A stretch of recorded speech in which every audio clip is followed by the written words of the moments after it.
नमस्कार। कला एकेडमी के इस चैनल पर आप सबका स्वागत करती हूँ।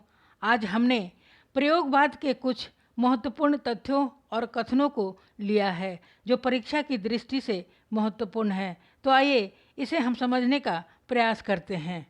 प्रयोगवाद के महत्वपूर्ण तथ्य और कथन। प्रयोगवाद का समय 1943 से 1952 ईस्वी है। 1943 ईस्वी में अगे द्वारा तार सप्ताह का प्रकाशन हुआ था और 1952 ईस्वी में अगे ने नई कविता का प्रवर्तन किया था। अतः अगे प्रयोगवाद और नई कविता दोनों के प्रवर्तक हैं। प्रयोगवाद का अर्थ 1943 से 1952 के बीच अगे और उनके समर्थक कवियों द्वारा काव्य के क्षेत्र में भाषा, भाव, शैली, काव्य रूप, प्रतीक, विधान आदि स्तरों पर नवीन प्रयोग किया गया। अतः अगे और उनके समर्थकों द्वारा जिस काव्य धारा का प्रवर्तन किया गया उसे प्रयोगवाद के नाम से जाना गया।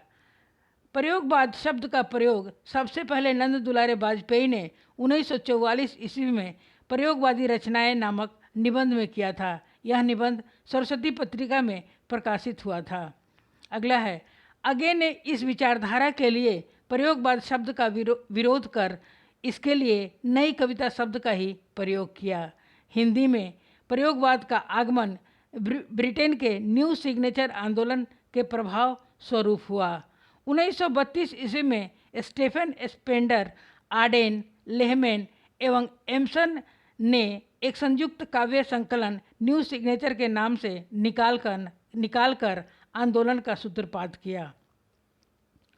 प्रयोगवादी आलोचकों के महत्वपूर्ण कथन इस प्रकार हैं। डॉक्टर नगेंद्र के अनुसार हिंदी साहित्य में प्रयोगवाद नाम उन कविताओं के लिए रूढ़ हो गया जो कुछ नए भाव, बोधों, संवेदनाओं तथा उन्हें प्रेषित करने वाले शिल्पगत चमत्कारों को लेकर शुरू में तार सप्तक के माध्यम से 1943 ईस्वी में प्रकाशन में आए। डॉक्टर नगेंद्र के अनुसार प्रयोगवाद एक शैलीगत विद्रोह है जो प्रगतिवाद की प्रतिक्रिया स्वरूप उत्पन्न हुआ। धर्मवीर भारती के अनुसार प्रयोगवादी कविता में भावना है किंतु हर भावना के सामने प्रश्न चिन्ह लगा हुआ है। शिवदान सिंह चौहान के शब्दों में प्रयोगवाद पाश्चात्य साहित्य के प्रतीकवाद का अनुकरण मात्र है। डॉक्टर गणपति चंद्र गुप्त के अनुसार 1943 ईस्वी में अगे के नेतृत्व में हिंदी कविता के क्षेत्र में एक नए आंदोलन का प्रवर्तन हुआ जिसे अब तक विभिन्न संज्ञाएं यानी नाम, प्रयोगवाद, प्रपद्यवाद, नई कविता आदि नाम प्रदान की गई। अगे के अनुसार प्रयोगवाद कोई वाद नहीं है तथा न हम कोई वादी हैं। ठीक इसी प्रकार कविता का भी कोई वाद नहीं होता। कविता अपने आप में इष्ट या साध्य नहीं है। अतः हमें प्रयोगवादी कहना उतना ही सार्थक या निरर्थक है जितना हमें कवितावादी कहना। आगे के शब्दों में प्रयोगशील कवि मोती खोजने वाले गोताखोर हैं। ये महत्वपूर्ण पंक्ति है। गोविंद शर्मा रजनीश के शब्दों में वस्तुतः नई कविता प्रयोगवाद का ही विकसित रूप है। अगला है, आगे के अनुसार ये 7 कवि किसी एक स्कूल के नहीं अपितु अलग अलग धाराओं के हैं। ये वास्तव में राही नहीं अपितु नई राहों के अन्वेषी हैं। आगे के ही शब्दों में प्रयोगशील कविता में नए सत्यों, कई यथार्थताओं का जीवित बोध भी है। उन सत्यों के साथ नए रागात्मक संबंध भी है और उनको पाठक या सहृदय तक पहुँचाने यानी साधारणीकरण की शक्ति है। केसरी कुमार के अनुसार प्रयोगवाद दृष्टिकोण का अनुसंधान है। रघुवीर सहाय के अनुसार प्रयोगवाद कलात्मक अनुभव का क्षण है।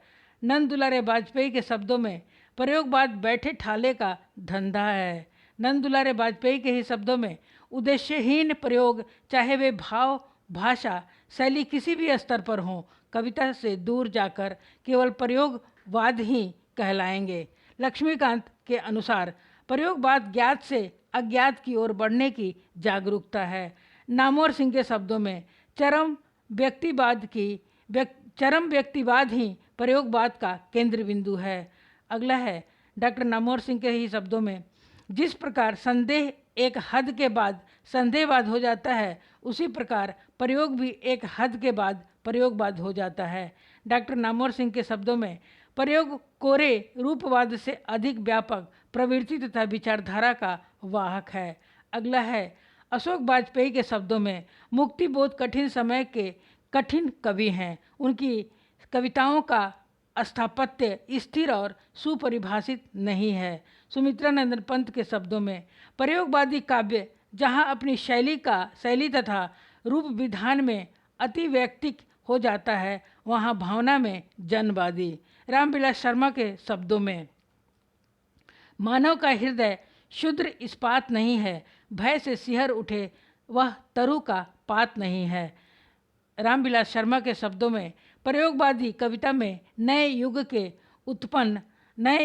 से उत्पन्न अनास्था, शंका, घुटन, कुंठा, भग्नाशा की व्याकुल भावना दिखाई पड़ती है। ये कवि एक नए मार्ग का अनुसंधान करने के लिए व्याकुल हैं। शमशेर बहादुर सिंह ने कहा, यह कविता नहीं मेरी डायरी है। प्रयोगवाद रचनाकारों का सही कालानुक्रम हमने यहाँ लिखी है। आगे का है 1911 से 1987। शमशेर बहादुर सिंह का है 1911 से 1993। भवानी प्रसाद मिश्र का है 1914 से 1985। मुक्तिबोध 1917 से 1964। प्रभाकर माचवे 1917 से 1991। भारत भूषण अग्रवाल 1919 से 1975। गिरिजा कुमार माथुर 1919 से 1994। नरेश मेहता 1922 से 2000। लक्ष्मीकांत वर्मा 1922 से 2002। विजय देवनारायण शाही 1924 से 1982। धर्मवीर भारती 1926 से 1997। सर्वेश्वर दयाल सक्सेना 1927 से 1983। कुंवर नारायण सिंह 1927 से 2017। रघुवीर सहाय 1929 से 1990। श्रीकांत वर्मा 1931 से 1986। केदारनाथ सिंह 1934 से 2018। धूमिल 1936 से 1975।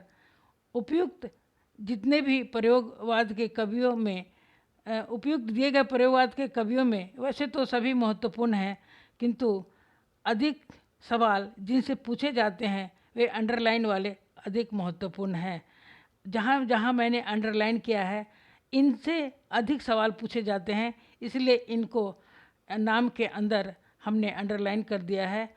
आप सबने इस वीडियो को सुना और देखा, इसके लिए मैं आप सबका धन्यवाद करती हूँ। कृपया वीडियो को लाइक, सब्सक्राइब और शेयर अवश्य करें ताकि अन्य विद्यार्थी भी इस परीक्षा के घड़ी में लाभान्वित हो सके। जय हिंद, धन्यवाद।